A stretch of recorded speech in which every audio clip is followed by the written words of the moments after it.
Yep. What's up, guys? We're throwing the leather. I'm Justin. I'm Corey. And we just got done watching the fights tonight. UFC Fight Night, Blaydes versus Lewis.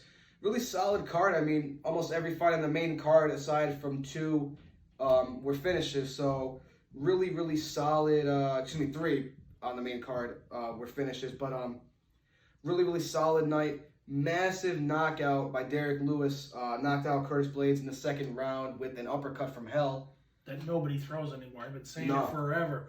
Throw the uppercut when they're taking you down. Curtis Blaydes went for the shot. Derek Lewis read it perfectly. Little uppercut, boom, and he was out cold. Yeah. Almost like I compared Ben Askren and Jorge Masvidal. Jorge knew he was going to shoot, went the flying knee and knocked him out. Almost sort of same, looked like Lewis knew Blaydes was going to shoot, but yeah, after the fight he said, "I was waiting for that one punch." Yeah, and it came to him like it always does. I mean, Derek Lewis, it just seems like, and if he blinks, you missed it. It's remarkable, and I think there's a lot to talk about now at heavyweight. There's more going on now than there was a year ago there. You've got several guys at the top now. I mean, you got obviously Miocic and Ngannou fighting for the belt next month. You got Rosenstruck and Cyril Gane fighting next week. Yeah. And I think that's going to be a big fight. I think, because obviously Dana White said John Jones gets the winner of Miocic and Ngannou. So I think you got to look at, the winner of Rosenstruck and Gane getting Derek Lewis. What do you think about that? Yeah, I think if not them, then he gets the loser of the title fight possibly. Right. And we'll see who that is. But I think out of those four, you can match them up with anybody. Yeah, I think it's a solid. Yeah. Next week's fight, loser of the title fight, throw those guys in, and then somebody after, anybody out of the four deserves a title shot then. So what about Curtis Blaydes? What do you think he goes from here? Maybe a rematch with Volkov or the loser of Rosenstruck and Gane? That also be another good one. Yeah. Get the loser of that. I think there's a lot you could look at a heavyweight right now. I think a lot needs to play itself out, like next week and then even next month with Miocic and Ngannou. Yeah. I don't think you'll see a lot of movement until then. But I mean, Derek Lewis did say he wanted to, and I somewhat quote, clap them cheeks of Alistair Overeem. So, I mean, I guess that's a possibility too, although I'm not sure what that would do for Derek Lewis, but... Yeah, that's like fighting down. Yeah. Overeem just got beat. Yeah, I think for Derek Lewis, his best shot would be if he fought the winner of Rosenstruck and Gane. I think that would be the best. But yeah. And he'll go to 2 after this fight. Yeah, I mean, knocked out the number 2 guy. It would make sense for him to go to 2, yeah. Really good night, though. I mean, the co-main event, a little surprising with Ketlen Vieira and Yana Kunitskaya. I had it for Ketlen Vieira. I didn't think that Kunitskaya should have won, but, Very, very surprising. Yeah, I had the 1 and 3 for Vieira and 2 for Kunitskaya. But, they were saying you got to do stuff, when you're on top. But, I get that. But still, I think... Controlled the whole time. Yeah, it was a close fight. I'm not 100% upset with the decision. I see where they were coming from. Yeah. But she did a lot off her back. Yeah, I mean, and she was close to a finish almost. If there was another 10 seconds left. Yeah, she brought it on in that last one. She really did. Arlovsky obviously getting submitted early, and that's a legend. But I don't think he's going anywhere yet. I still think he's got to regroup. He'll stay around. But Phil Hawes and Imavov, that was an interesting fight too. I mean, Imavov, although he got, and I might be saying his name wrong. Excuse me if I am, but he had Hawes hurt. I mean, he had him, aside from the clinch, he had him wobbled a couple times. He had a left hook, really got him. Yeah, he really got him. He can take a shot. Yeah. There was a few times I'm like, how is he standing? Yeah, his chin he was just... See, the only other thing that, I look at with that is, say he fights a guy at middleweight eventually, like a Paulo Costa, a Robert Whittaker, which I know that's a far reach from where he's at now. But those guys aren't going to let him wobble like that. They're going to go in for the finish. They're going to try to knock him out. I mean, Robert Whittaker is not going to let, even Jared Cannonier wouldn't do that. Even Darren Till, Marvin Vettori, you could go on and on about the top 10 guys, but it's just not going to happen. It's not something you're gonna really see. But that's just, I guess, something you got to look at and see what's going to happen. Yeah. But it's interesting. And obviously at featherweight 2, Charles Rosa and Derek Minor. Derek Minor with a phenomenal performance. I mean, really just dominated him.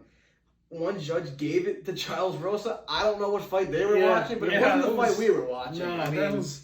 What did we have that at? There was. I had a 30-26 for Minor. I gave him a 10-8 in the second round. It just.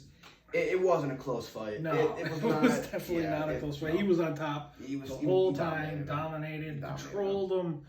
It was, I don't know where, 30-26, I don't know where they found that round. Yeah, that wasn't, no. But it was, you had, I'm going to say his name wrong, Ayman Zahabi knocked out Draco Rodriguez. Phenomenal knockout in the prelims.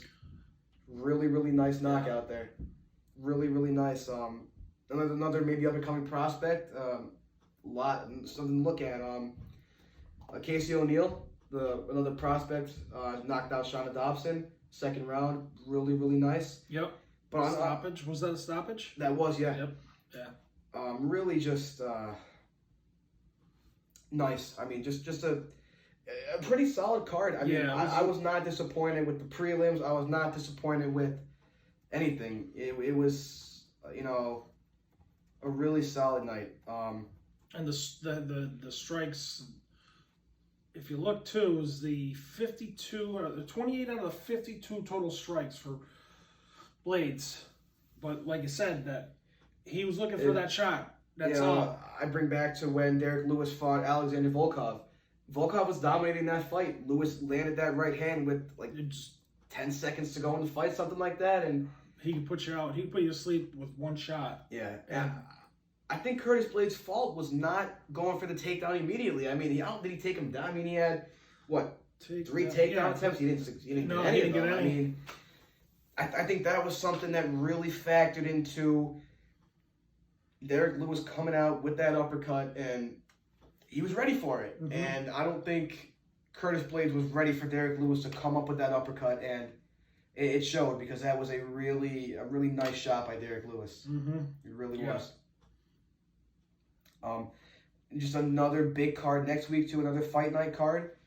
Gane Rosenstruik, 2 monsters. I think Cyril Gane is really underrated, and I know. I mean, that might be, weird to say now. He's getting the main event now. Blaydes knocked out Dos Santos back in December. Now he's getting Rosenstruik in the main event. But I still think there are people who don't realize just how talented he is. I mean, he can knock you out, he can submit you, he can decision you. And I think he's going to bring it to Rosenstruik. I think it's going to be a very, very good fight. It really going to be interesting, because I think the winner of that fight should get Derek Lewis. And then whoever wins that gets the winner of Miocic Jones or Ngannou Jones, whatever happens and whenever that happens. I mean, the way the heavyweight division has been, that fight might not take place until the fall, if not the winter of 21. So, yeah, that's the big thing with heavyweights. They a lot of time in between fights. Yeah. Good card. It was a good card. It was a very solid card. And obviously a big thing that they talked about on the broadcast was UFC 259. About was it 2 weeks from now, I believe, March 6th, somewhere around there. So that's gonna be a banger. Champ. Izzy, I think that Izzy has a legitimate shot to walk away. I think he's probably going to win, but you can't sleep on Jan Blachowicz. His power is something else, and I think a lot of people aren't realizing that. And while I do think Izzy is too technical for him, his power, I mean, he's a champ for a reason, Blachowicz. Yeah. And he's got to get his credit, and I think he's going to bring it to Izzy. I think it's going to be a very, very good fight. I don't want to get my predictions for that card yet, but I think that's going to be great. Yeah. Nunes-Anderson, I think that's going to be another good fight. Amanda Nunes, obviously the women's GOAT, that's not even really debatable at this point. No, not at all. I mean, she's beating everybody. Yeah. But we'll have our predictions. Yeah, we're looking Friday at before. Yeah, so that will be Friday the 5th. Yep. Well, predictions live on Facebook. So not live, we'll pre-record it, but we don't have everything that we need yet to put out our first official podcast episode. So until then, we'll be posting videos and different posts on Facebook, our questions of the day and whatnot.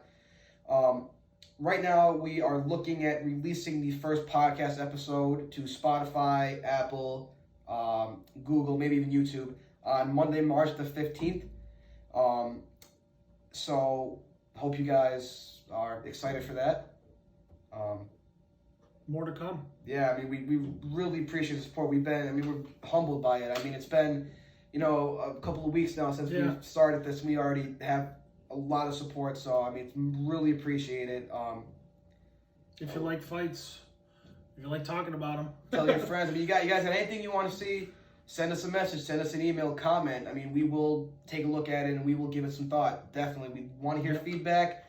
We want to hear advice. We want to hear critiques. Anything you guys want to tell us.